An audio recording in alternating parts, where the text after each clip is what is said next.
Olivier Piton, comment est-ce qu'on peut expliquer ce paradoxe? L'Amérique en berne, mais tout le monde n'a Dieu que pour cette présidentielle.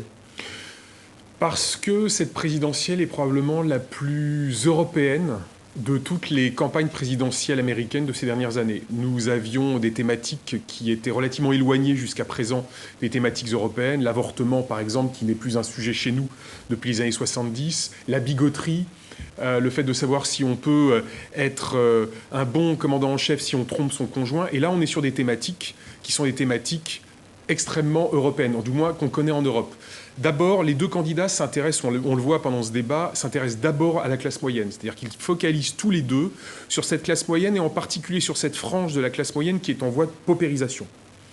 Et c'est très intéressant de les voir tous les deux se bagarrer pour essayer d'expliquer. Et là, on est vraiment déjà au cœur de la stratégie. Hillary Clinton est en train d'expliquer que par ces solutions, on va aller plus loin dans la prospérité apportée à cette classe moyenne, et Donald Trump qui est dans une logique de dramatisation de la situation pour lui-même pouvoir se positionner comme étant une sorte d'homme providentiel. Mais dans les deux cas de figure, la cible, ce sont les classes moyennes. Ça, c'est très clair. Et ce qui intéresse, pour terminer là-dessus, pour répondre à la première question, ce qui intéresse le monde entier, ce qui fait l'intérêt de ce débat, c'est tout simplement que tout est fait pour que ce débat attire plus de 100 millions de téléspectateurs. Il n'y a pas de publicité, ce qui est quand même une énorme surprise aux États-Unis. 90 minutes sans publicité, un modérateur qui n'en est pas vraiment un, qui est très effacé, et deux candidats. C'est l'un des présentateurs d'un des journaux les plus regardés aux États-Unis, le journal d'NBC du soir, et pour l'instant, vous le trouvez, vous, plutôt en retrait. Absolument, mais ça a été une bataille dès le départ entre les deux candidats pour savoir quel rôle le modérateur allait jouer. Et Donald Trump l'a plutôt emporté puisqu'il a demandé à ce que le modérateur ne fasse pas du fact-checking, c'est-à-dire ne reprenne pas les candidats quand les candidats, et donc en particulier Donald Trump, feraient des erreurs ou auraient un peu de liberté, prendraient des libertés par rapport à la réalité. Alors Olivier Piton, vous êtes avocat à Washington, installé depuis une dizaine d'années. Vous êtes également le suppléant du député des Français de l'étranger sur la zone américaine, c'est Frédéric Lefebvre. On va regarder en 2 points ce débat, si vous voulez bien. D'abord sur la forme. Elisabeth en parlait il y a quelques instants. Pour l'instant, quelle est, selon vous, la meilleure impression? Qui est-ce qui la donne? C'est plutôt Trump ou c'est plutôt Clinton? Alors, Elisabeth a raison de rappeler que pour l'instant, on a un Donald Trump extrêmement agressif. En fait, on est sur un positionnement qui est finalement assez, je trouve, assez classique.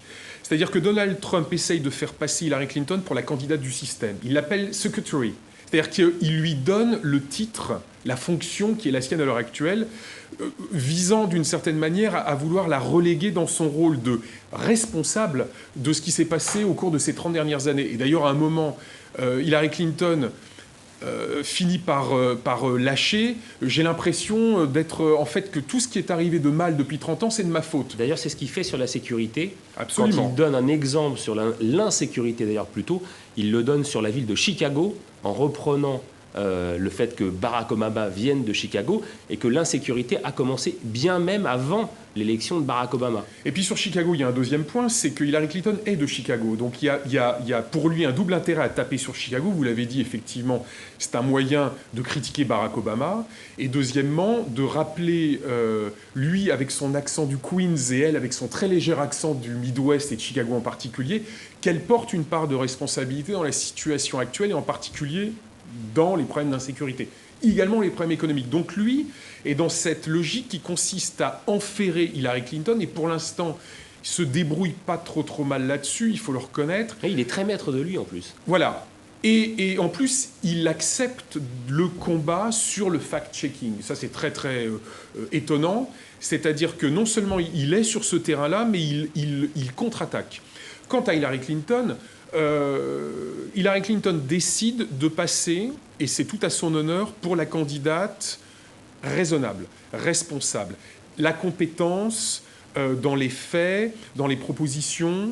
On a une Hillary Clinton extraordinairement classique qui tente effectivement de convaincre par des arguments rationnels le téléspectateur du bien fondé de sa politique. Alors si on prend 2 exemples, par exemple sur l'économie, on n'a pas l'impression qu'elle soit pourtant percutante, notamment sur la question de ramener des emplois aux États-Unis et d'en créer. Et on a plutôt l'impression que Trump reprend la main là aussi.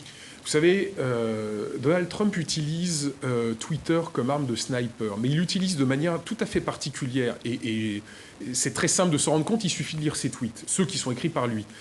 Il utilise le triptyque d'Aristote, c'est-à-dire du logos, un fait, je vais vite, hein, les tweets de Donald Trump sont divisés en 3 parties. Le logos, les faits. L'éthos, on crédibilise la première partie de la phrase pour justement,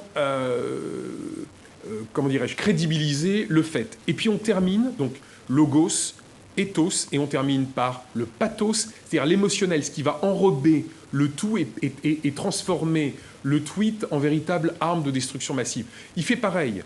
Dans ce débat, on est face à quelqu'un qui est dans la dramatisation. Je schématise, mais en gros, tout va mal. Depuis 30 ou 40 ans, l'Amérique perd des jobs. L'Amérique est en déficit économique chronique. L'Amérique n'est plus sûre. Des gens meurent.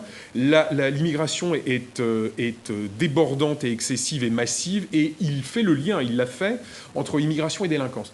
Et on a face à lui quelqu'un qui est justement dans une logique de présidentiable, quelqu'un qui se veut être rationnel, raisonnable. Et c'est toute la difficulté du raisonnable quand il se trouve confronté au passionnel.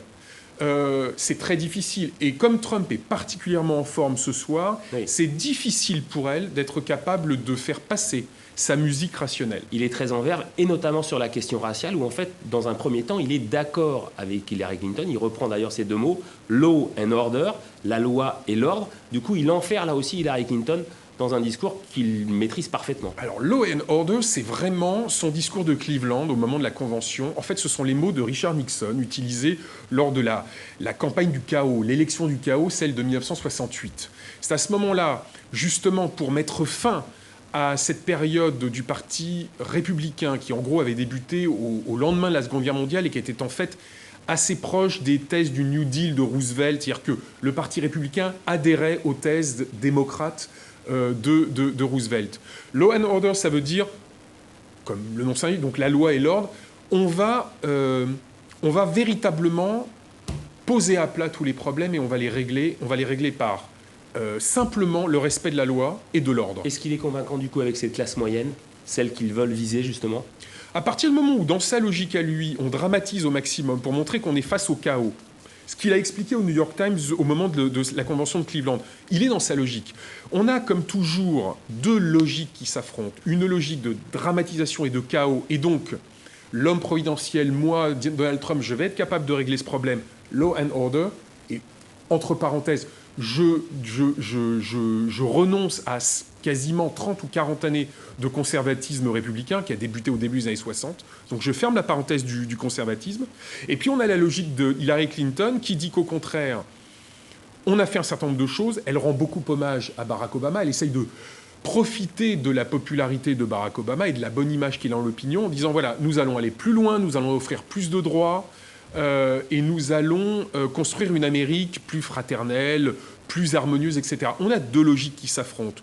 Pour l'instant, le passionnel, Donald Trump, l'emporte. On va voir ce que ça va donner sur la suite, et puis surtout sur les 2 autres débats à venir, sur le rationnel. Oui, puisqu'il y aura 2 autres débats qui seront le 9 et le 19 octobre. Absolument. Pour l'instant, donc, Elisabeth Guedel donnait plutôt un bon point à Donald Trump. Est-ce que c'est aussi votre avis pour conclure ? Je suis assez d'accord avec Elisabeth. On n'arrivera pas à convaincre les 2 pôles, qui sont évidemment les 2 pôles de supporters. Mais cette énorme masse de population, qui est beaucoup plus importante qu'il y a 4 ans, d'indécis, de l'ordre de 18 points supplémentaires, eux peuvent effectivement, sans doute, être relativement surpris et vouloir être séduits plutôt par la rhétorique un peu dramatique de Donald Trump. Donc Merci. Léger avantage à Trump pour l'instant. Merci beaucoup Olivier Piton. Et je rappelle, vous sortez aux éditions Plomb La Nouvelle Révolution américaine et vous faites un parallèle entre ce qui se passe en Amérique et ce qui se passe également en Europe. Merci beaucoup Olivier. Merci à vous.